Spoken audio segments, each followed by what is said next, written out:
بنی اسرائیل کے اندر ہمیشہ نبی اور بادشاہ موجود رہتے تھے۔ ایک وقت ایسا آیا کہ بنی اسرائیل میں کوئی نبی نہیں تھے، اور بنی اسرائیل کا جو اپنا علاقہ تھا نا وہ ملک شام ہے، تو قوم عمالقہ ایک قوم تھی اور بڑے سخت گیر لوگ تھے۔ انہوں نے بنی اسرائیل والوں کے ساتھ لڑائی کی، جہاد کیا، اور انہیں ان کے علاقے سے نکال دیا۔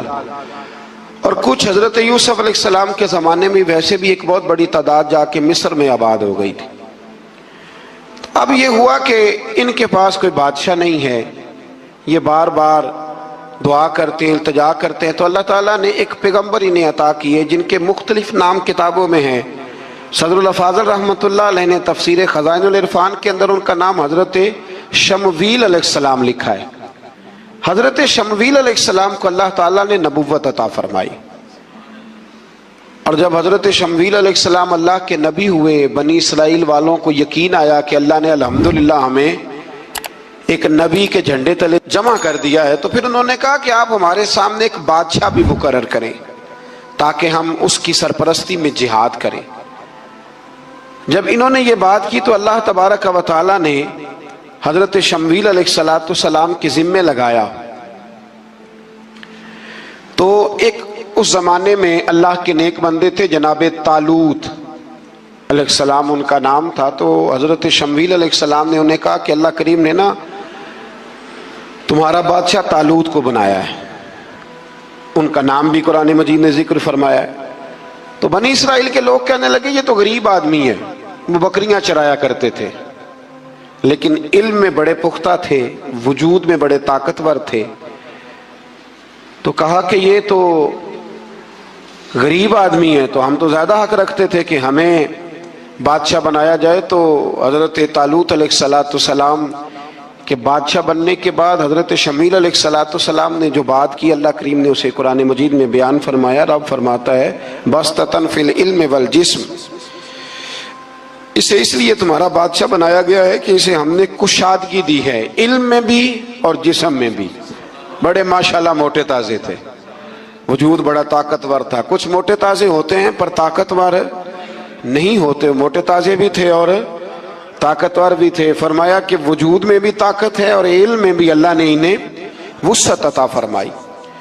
تو بنی اسرائیل والے کہنے لگے جی نہیں جی کوئی بندہ اور آ جائے، یہ ہمارا بہت بڑا مسئلہ ہے نا جی، ہر ایک کی مرضی کی نہ تو بات ہو سکتی ہے اور نہ ہر بندہ ہر ایک کی مرضی پر پورا۔ کہنے لگے نہیں جی کوئی اور ہونا چاہیے تھا، ہمیں کیسے پتہ چلے گا کہ اللہ نے مقرر کیا ہے؟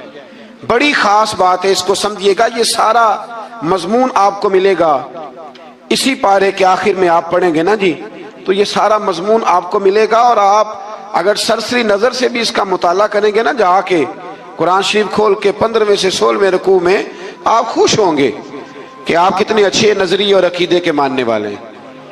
تو جب کہا نا کہ طالوت کو ہمارا بادشاہ بنایا گیا تو دلیل کیا ہے، تو قرآن کہتا ہے کہ حضرت شمویل علیہ السلام نے فرمایا کہ تمہارا ایک تابوت تھا، ایک صندوق تھا تمہارے پاس، وہ صندوق تمہارا قوم عمالقہ اٹھا کے لے گئی تھی۔ ان کے بادشاہ ہونے کی دلیل یہ ہے کہ اللہ تمہارا وہ صندوق تمہیں واپس کر دے گا، وہ تمہارا صندوق تمہیں واپس کر دے گا۔ اس صندوق میں کیا ہے؟ وہ حضرت آدم جنت سے ساتھ لے کے آئے تھے، اس میں تھا کیا؟ تو قرآن مجید کہتا ہے کہ اس کے اندر نا حضرت ہارون علیہ السلام اور حضرت موسیٰ علیہ السلام کے تبرکات تھے، تبرکات۔ کل میں ایک مولوی دیکھ رہا تھا بیچارہ، ایک بندہ نا مسجد نبی کے ساتھ غلاف اور شاید کوئی کفن تھا، وہ مسجد نبی کی دیواروں سے مس کر رہا تھا، تو وہ کہہ رہا تھا نہیں اس سے کیا ہوتا ہے، تبرک کوئی چیز نہیں، اچھے اعمال کی وجہ سے بندہ بخشا جائے گا۔ میں نے کہا تو مجھے ملے تو میں تجھے بخاری کھول کے دکھاؤں کہ حضرت عبد الرحمن ابن عوف جنہیں حضور نے قطعی جنتی کہا، حضور کے وجود پر کرتا دیکھ کے کہنے لگے حضور بڑا ہی سونا لگ رہا ہے، تو فرمایا تجھے چاہیے حضور مل جائے تو کیا ہی بات ہے۔ نبی پاک نے عطا کیا تو صحابہ کہنے لگے عبد الرحمن آپ کو تو ضرورت نہیں تھی، آپ کے پاس تو بڑے لباس ہیں، تو یہ کرتا حضور نے قبول کر لیا، کوئی لے کے آیا اور آپ نے مانگ لیا، تو وہ رو پڑے، کہنے لگے پہننے کے لیے نہیں مانگا، یہ حضور کے جسم سے لگ گیا ہے، میں نے کفن بنانے کے لیے مانگا ہے۔ تو کہتا ہے حضور کے تبرک میں خیر کوئی نہیں۔ اور آپ یقین کریں ان لوگوں پہ حیرانگی ہے. ہم نے بھی مرنا ہے نا جی, بڑی جلدی قبر میں جانا ہے, وقت کا کچھ پتہ نہیں, لیکن اتنے اندھے ہو کر لوگ چیزوں کو دیکھتے ہیں اور اس تیزی کے ساتھ گمراہی پھیلاتے ہیں. مجھے باقاعدہ کسی نے ویڈیو بھیجی اور کہنے لگا جی دیکھیں کتنی اچھی بات کر رہا ہے, لوگوں کو سمجھائیں. تو میں نے کہا نہیں, اس کو سمجھانے کی ضرورت ہے. اور میں نے اس کو دیکھا ہے, وہ جو لال رومال والا, میں نے دیکھا ہے وہ ڈھونڈ ڈھونڈ کے جاہلوں کو پکڑتا ہے, تلاش کرتا ہے, اور اگر کوئی مل جائے بات بتانے والا تو پھر وہ خود پکڑا جاتا ہے, اور کئی دفعہ پکڑا گیا تو نکل گیا ہے. اللہ تعالی ہمیں سمجھنے کی توفیق دے. ہم سیانے ہو جائیں تو یہ دور دور تک نظر نہیں آئیں گے انشاءاللہ. تو وہ تابوت آئے گا, بنی اسرائیل والوں سے کہا تابوت میں کیا تھا سن لو, اور یہ قرآن مجید ہے. آج میری ماننا یہ 15 میں سے 16واں رکوع ضرور ہی پڑھنا کہ وہ آخر تابوت میں کیا تھا, کھولنا ذرا. قرآن مجید کہتا ہے کہ حضرت موسیٰ علیہ السلام اور حضرت ہارون کے تبرک تھے. تو تبرک کیا تھے؟ تمام مفسرین نے لکھا ہے کہ حضرت موسیٰ کا ایک کرتا تھا, ایک ڈنڈا تھا, جوتے تھے, اور جناب ہارون علیہ السلام کا امامہ شریف تھا, اور تورات کی کچھ تختیاں تھی. تو اس کا فائدہ کیا تھا؟ اس تابوت کا فائدہ یہ تھا کہ بنی اسرائیل والے جب اپنے دشمنوں سے لڑتے تھے تابوت سامنے رکھ کے دعا مانگتے تھے, اللہ انہیں کامیابی عطا کر دیتا تھا. تو قوم عمالقہ کو بھی پتہ چل گیا کہ صندوق میں کچھ ہے جس کی وجہ سے یہ کامیاب ہو جاتے. وہ صندوق اٹھا کے لے گئے. اب ان کی کم بختی یہ, کم نصیبی یہ کہ انہوں نے جا کے اسے روڑی پہ پھینک دیا. جب روڑی پہ پھینکا تو ان کے اندر بیماریاں آ گئیں, وبائیں پھوٹ پڑی, مرنے لگے, وجود پھولنے لگا. پھر ان کے دلوں میں بات آئی کہ یہ ہم نے اس صندوق کی بے ادبی کی ہے. صندوق میں کیا ہے؟ تبرکات. ہمیں کہتے ہیں جی نالین کا نقشہ کیوں لگایا ہے؟ تمہارے تو بزرگوں کا عقیدہ ہے سر پہ رکھنے کو مل جائے اگر نقش نالے پاک کے حضور تو پھر کہیں گے کہ ہاں تاجدار ہم بھی ہیں. تو کہا کہ اس کے اندر یہ تبرکات تھے. انہیں بھی سمجھ میں آئی تو انہوں نے نا بیل گاڑی منگائی اور وہ صندوق اٹھا کے اس کے اوپر رکھ دیا. اب کیا ہوا؟ قرآن کہتا ہے کہ فرشتوں نے نا اس صندوق کو وہاں سے اٹھایا. مفسرین نے لکھا اس کا معنی یہ بھی ہو سکتا ہے کہ اس بیل گاڑی کو ڈائریکشن پہ لگایا. ادھر سے حضرت شمویل علیہ السلام نے جناب طالوت کو بادشاہ بنا دیا اور ادھر سے وہ صندوق چل پڑا. کہا بھئی ہم ان کو کیسے بادشاہ مانے؟ تو فرمایا بادشاہ اس طرح مانو گے کہ تمہارا وہ صندوق آ جائے گا. اور قرآن کہتے ہیں اس صندوق میں تمہارے دلوں کا سکون ہے, اس میں تمہارے دلوں کا. اور بھائی ہماری تو کوشش ہوتی ہے بزرگوں سے کوئی چیز مل جائے, اللہ والوں کا کوئی تبرک ہمارے ہاتھ آ جائے. تو وہ صندوق آ گیا, یہ مان گئے. اب جہاد کرنے نکلے تو لڑنا تھا جالوت کی قوم کے ساتھ. وہ بڑا سخت آدمی تھا, 3 من سونا اس نے وجود پہ پہنا ہوتا تھا. اس کی قوم سے لڑنا ہے, ٹوپی بڑی تگڑی پہنی ہوتی تھی لوہے کی. اب کون لڑے؟ ایک نوجوان تھے جن کا نام تھا داؤد علیہ السلام. وہ بھی بکریاں چرایا کرتے تھے. اور جن دنوں حضرت طالوت نکلے نا اپنی قوم کو لے کر جالوت کے خلاف لڑنے تو حضرت داؤد بھی شامل ہو گئے. اللہ جب کسی کو نوازتا ہے نا تو پھر خاص ہی کرم نوازی کرتا ہے. مفسرین نے لکھا جب یہ جا رہے تھے نا, وہاں جا رہے تھے تو رستے میں انہیں 3 پتھر مل گئے. انہوں نے وہ تینوں پتھر اٹھا لیے. اس زمانے میں پتھر پھینکنے کے لیے چھوٹی چھوٹی لوگوں کے پاس چیزیں ہوا کرتی تھی. اس کو کوپھن بھی لوگ کہتے تھے, منجنیک اس کو سامنے رکھ کے پھر بنائی گئی. تو آپ کے پاس بھی وہ آلہ تھا جس سے دشمن پر پتھر مارے جاتے تھے. تو آپ وہ مشین لے کر, وہ آلہ لے کر وہاں پہنچے ہوئے تھے. 3 پتھر آپ کے پاس تھے. آپ فرماتے اس دن میں بڑا بیمار تھا, اتنا بیمار تھا کہ میرا رنگ پیلا ہو گیا. اب وہ جالوت کے سامنے کوئی نہیں جاتا تھا. تو جناب طالوت کہنے لگے کہ جو جالوت کو مارے گا نا, یعنی ان کے بادشاہ کو اس قوم کے, تو میں اسے اپنی آدھی سلطنت بھی دے دوں گا اور اپنی بیٹی کا نکاح بھی اس کے ساتھ کر دوں گا. دیکھیں اللہ نوازتا ہے تو کس انداز میں نوازتا ہے. تو حضرت داؤد کہتے ہیں وہ دور کھڑا تھا تو میں نے نا 3 پتھر مارے. بھئی ہمت کرنا تو ہمارے ذمہ ہے کہ نہیں؟ میری ملت کا جوان کہتا ہے میں نے کرنا کرانا کچھ نہیں. یعنی اگر آپ کہیں نا کچھ کرو تو پھر وہ کوئی کام کرنے کی مطلب معاملہ. وہ مجھے کل ایک سنگی کہہ رہے تھے, کہنے لگے جی اللہ کے فضل سے کچھ بھی نہیں کرنا پڑا, مرشد نے نظر کر دی. میں کہا مینوں ملن گے تو میں انہوں سمجھاواں گا کہ کچھ کرا کے نظر کریا کرو, کیونکہ میرے وہ دوست ہیں, میں انہیں جانتا ہوں. نظر میں بڑا کچھ ہوتا ہے, لیکن اللہ بھی تو بندے پہ بڑی نظر رحمت کرتا ہے نا. لیکن کہتا ہے 5 نمازیں پڑھ, رمضان کے روزے رکھ, زکوٰۃ فرض ہو تو ادا کر, یہ سارے کام کر, سچ بول, دیانتداری کر, پھر میں اپنے فضل سے تجھے جنت عطا کروں. تو یہ جو رویہ ہم نے بنایا یہ درست نہیں. تو فرماتے ہیں 3 پتھر میں نے مارے, اللہ نے اتنا فضل کیا کہ وہ بھی مر گیا, اور اس سے چھو کے میرے پتھر آگے بڑھے تو اس کی فوج کے 30 آدمی بھی مر گئے. 3 پتھروں سے 31 بندے اللہ نے مار دیے. فرماتے اس لیے کہ ہاتھ میرے تھے اور طاقتیں میرے رب کریم کی تھی. تو حضرت داؤد علیہ السلام کے حصے میں جناب طالوت کی صاحبزادی بھی آئی, آدھی سلطنت بھی آئی. کافی سال حضرت طالوت حیات رہے, پھر ان کا وصال ہو گیا, تو ساری سلطنت حضرت داؤد کو ملی, اور پھر اللہ تبارک و تعالیٰ نے انہیں نبوت بھی عطا فرمائی. یہ دنیا میں واحد پیغمبر ہیں جو بیک وقت نبی بھی تھے اور بادشاہ بھی تھے. اور پھر اللہ نے فضل فرمایا, انہوں نے بڑی بڑی فتوحات کی.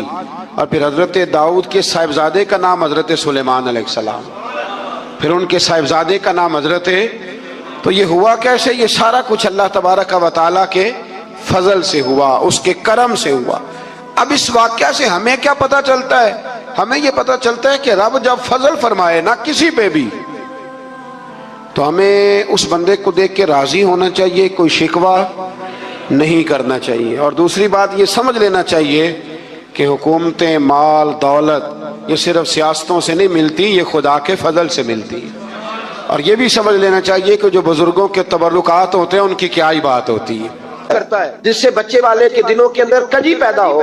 رشتے کرانے والے کو کہا جاتا ہے کہ ہم نے کار بھی دے دی ہے, یہ بھی بتا دینا رشتے والوں کو. بچے کی ماں کو سونے کی بالیاں بھی ڈالیں گے تو یہ داستانیں کیوں سناتے ہو؟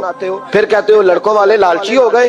تو یہ کہانیاں ہم گھڑتے ہیں, جھوٹ خود لوگوں کے سامنے ہم رکھتے ہیں, اور بعد میں جب اوقات واضح ہوتی ہے پھر رشتے ٹوٹتے ہیں. رشتے جھوٹ پر قائم ہو تو قائم ہو جاتے ہیں, پر قائم رہتے نہیں, وہ ٹوٹ جاتے ہیں. رشتے وہی قائم رہتے ہیں جو رشتوں کے ساتھ قائم ہوا کرتے ہیں, جن کی بنیادیں خلوص ہوتی ہے. جھوٹ ہمیشہ انسان کو تباہ کرتا ہے.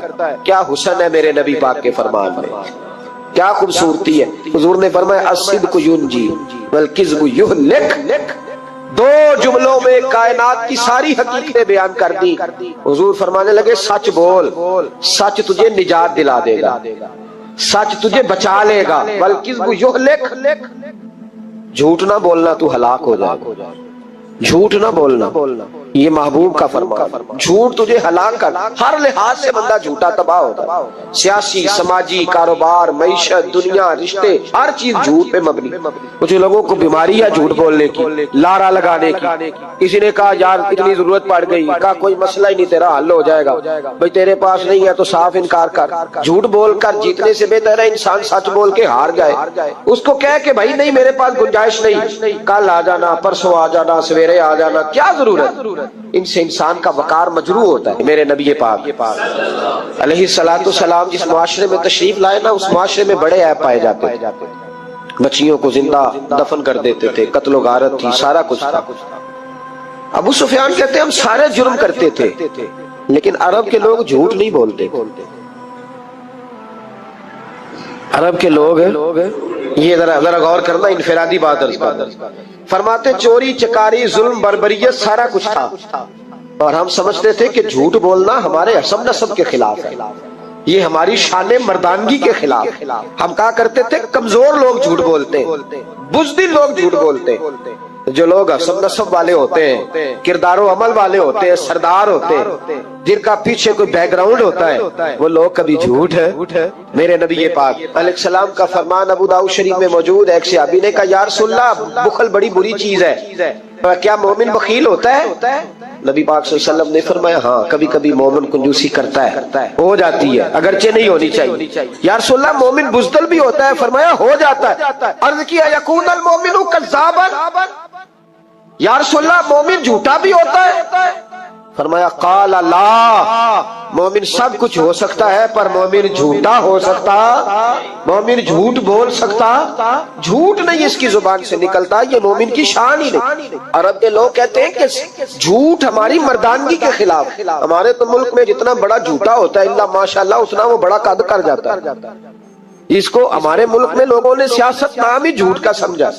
ٹی وی پہ بیٹھ کر بہت بڑی جماعت کا بہت بڑا سربراہ کہتا ہے فلانا کام 6 مہینے میں ہو جائے گا۔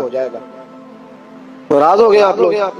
چلو جو کوئی گل نہیں، بہت بڑی بات 6 مہینے میں ختم، ٹھیک ہو جائے گا آپ کا مسئلہ۔ 6 مہینے کے بعد جب پوچھا جاتا ہے تو کہتے ہیں سیاسی بیان تھا۔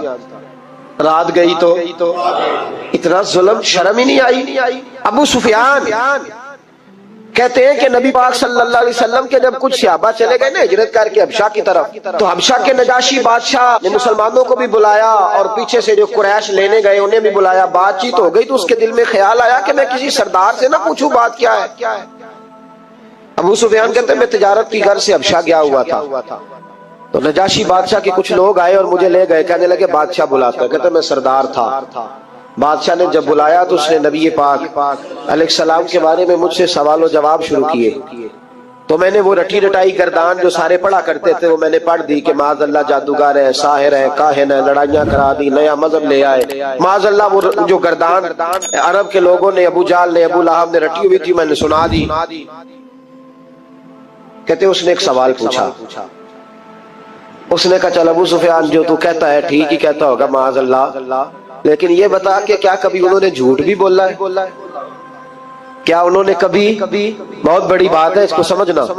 ابو سفیان کہتے ہیں کہ میرے دل میں 1 منٹ کے لیے خیال آیا کہ میں جھوٹ بول دوں، کہہ دوں کہ وہ بولتے ہیں معاذ اللہ جھوٹ، لیکن پھر میرے اندر سے آواز آئی کہ تو قبیلے کا سردار ہے، اور جو مردانگی والے لوگ ہوتے ہیں ان کی زبانوں سے کچے جملے نہیں نکلتے، وہ جھوٹ نہیں بول۔ جو کسی منصب پر فائز لوگ ہوتے ہیں وہ ایسے ہی ان کی زبان ہر وقت چسکے کے لیے تھوڑا یہاں جھوٹ تھوڑا وہاں جھوٹ نہیں پھینکتی، وہ لوگ جھوٹے نہیں ہوتے۔ تو سردار ہے، تو چودھری ہے، تو سربراہ ہے، تو اہل ہے، تو منصب والا ہے، جھوٹ بولے گا؟ کہتے مجھے کہنے لگا سوچ کیا رہے ہو، بتاؤ کبھی جھوٹ بولا ہے؟ ابو سفیان کہتے ہیں میں نے فیصلہ کیا، میں نے کہا نہیں میں سردار ہو کے جھوٹ بولوں؟ کہتے ہیں میں فوراً بول پڑا، میں نے کہا وہ رشتے میں میرے بھتیجے لگتے ہیں، میرے سامنے آنکھ کھولی، میرے سامنے بچپن گزرا، میرے سامنے جوانی گزری، میرے سامنے شادی ہوئی، میں نے ان کی زندگی کے بڑے رنگ دیکھے، میں نے انہیں ماں سے بچھڑتے بھی دیکھا، دادا کی گود میں کھیلتے بھی دیکھا، پھر دادا کے جنازے پر بھی دیکھا، میں نے انہیں ہر حال میں دکھ اور سکھ میں دیکھا۔ کہنے لگا نجاشی سارے اختلاف اپنی جگہ پر میں نے اس رسول کو اس وقت بھی دیکھا جب مکے کے لوگ ہتھیلیوں پہ اٹھاتے تھے، اور آج بھی دیکھتا ہوں جب لوگوں نے پتھر اٹھائے ہوئے ہیں، میرا بھتیجا بھی ہے، میرا اپنا بھی ہے، میرا رائے کا شدید اختلاف بھی ہے، لیکن میں جھوٹ نہیں بولوں گا، وہ میرا بھتیجا دکھ میں ہو یا سکھ میں ہو، وہ آسانی میں ہو یا تکلیف میں ہو، امیر کے پاس بیٹھے یا غریب کے پاس بیٹھے، اس کی زبان سے جب بھی نکلتا ہے حق اور سچ ہی نکلتا ہے۔ اس نے زندگی میں کبھی جھوٹ بولا؟ اسیر دشمن کی چاہ میں بھی، مخالفوں کی نگاہ میں بھی امی ہے، صادق ہے، معتبر ہے، میرا پیغمبر عظیم ہے، میرا پیغمبر عظیم تر ہے۔ کہا ان کی زبان سے کبھی جھوٹ نکلا؟ کبھی نہیں نکلا ان کی زبان سے جھوٹ۔ تو کہتے اب نجاشی نے فیصلہ سنایا، نجاشی نے بات کی، فیصلہ سنایا تو کمال کر دی۔ کیا بات کی نجاشی نے؟ کہنے لگا ابو سفیان پھر تم کس طرح کہتے ہو کہ ان کا دین سچا نہیں؟ کہنے لگے جو بندوں کے معاملے میں جھوٹ نہیں بولتا وہ رب کے معاملے میں کیسے بولے گا؟ جو بندوں کے معاملات میں جھوٹ نہیں بولتا ان سے یہ توقع کیسے رکھتے ہو کہ وہ اللہ کے معاملے میں جھوٹ بولیں گے؟ فرمایا مان کیوں نہیں جاتے کہ اگر وہ بندوں کے حق میں سچے ہیں تو اللہ کے پیغام کے حق میں بھی سچے ہیں۔ سچائیاں حسن ہے، سچائی حسن ہے، سچائی ایک خوبصورتی ہے، سچائی تیرا وقار ہے۔ دیکھیں نا تیرے جملوں کے لوگ قیدی ہو گئے اور جب ٹٹول کے دیکھا تو اندر سے تو کچھ اور نکل آیا، کل تو کچھ کہہ رہا تھا، سویرے اٹھ کے تو کچھ کہہ رہا، تیرے لفظ کچھ ہے، تیرا رویہ کچھ اور ہے۔ زندگی میں یاد رکھنا کسی بڑے کی خوشامد کر کے کبھی اسے محبت نہ ڈالنا۔ جھوٹ بولتے ہیں ہم لوگ،